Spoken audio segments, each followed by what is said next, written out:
You really do. I'm not just saying it. So if you know anything about me, you know that I love playing games, that I work 2 jobs, and I recently adopted a son who is playing professional football. I'm sorry, I'm thinking of The Blind Side. But I do love playing games, and we've been playing one here. It's called Know or Go. You've seen it, right? Know or Go? Well, basically, what I do is I ask a question, and if they don't know it, I push a button and they go. It's called Know or Go. Well, it got me thinking, and there's so many more uses for that game. Like, you know how everybody thinks they have a really great story to tell? They come up and they say, oh, you're not going to believe what happened to me. And 45 minutes later, you find out the checker charged him twice for Roma tomatoes. Fascinating story, and you'll never get that time back. So I thought we'd try something a little different today. We found 3 audience members who told us they have great stories, and we're going to put them up there. And if I think it's interesting and I want to hear more, I say Mo. And if I don't find it interesting, then they go. So we call it, it's a new game called Mo or Go.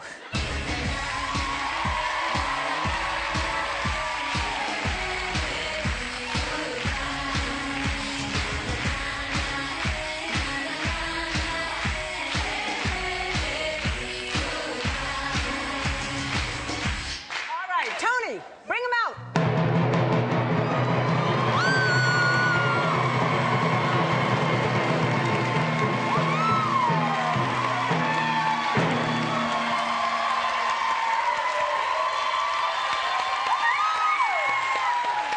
Thank you, Tony. Excellent once again. Thank you. All right. And to think he's never had drum lessons. All right, so we have Courtney, and we have Lindsay, and we have Alyssa, right? Elisa. Yeah. Elisa, I am so sorry. Okay. All right, Courtney, yeah. I guess we will start with you, and you have some type of an interesting story. You're from Chino, California. I am. Uh-huh. And what is your story about? Okay, so I was on a school field trip, and I was 18 years old, and as people that age do, there was some alcohol involved. And I wanted to be a good girl, so I called my parents and made sure it was okay that I was consuming alcohol. And they said, okay, so I was like, oh, right, yeah. So we're all kind of gathered in one of the people's hotel room who was legal to buy the alcohol. And we were drinking, and all of a sudden everybody hid their cup, and I had no idea why. And in walks the chaperone as I take a huge sip. And I was busted for the rest of the trip and never let that one down, and was made fun of for being an alcoholic the whole time. I'm sorry. It's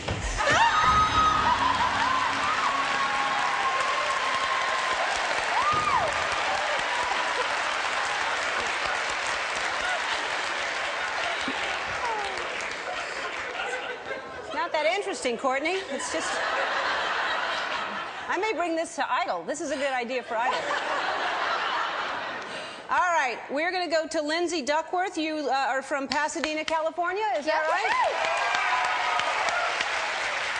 Look how supportive Elisa is being, clapping for you already. And Lindsay, what is your story about?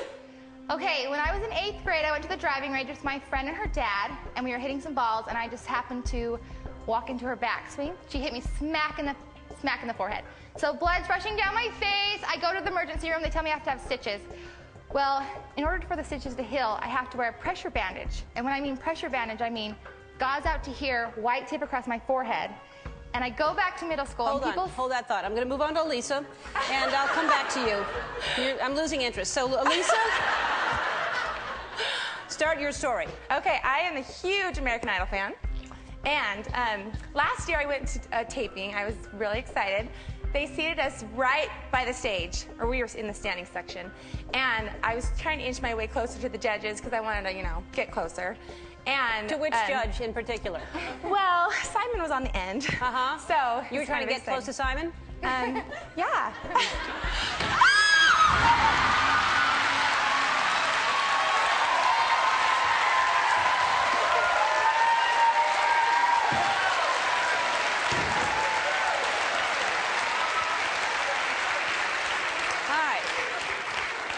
Lindsay, finish your story.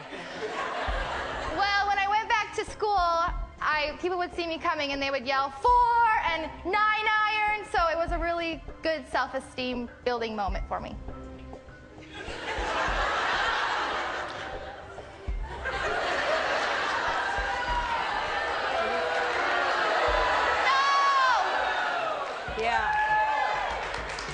right, how many people think she should stay? How many people think she should go?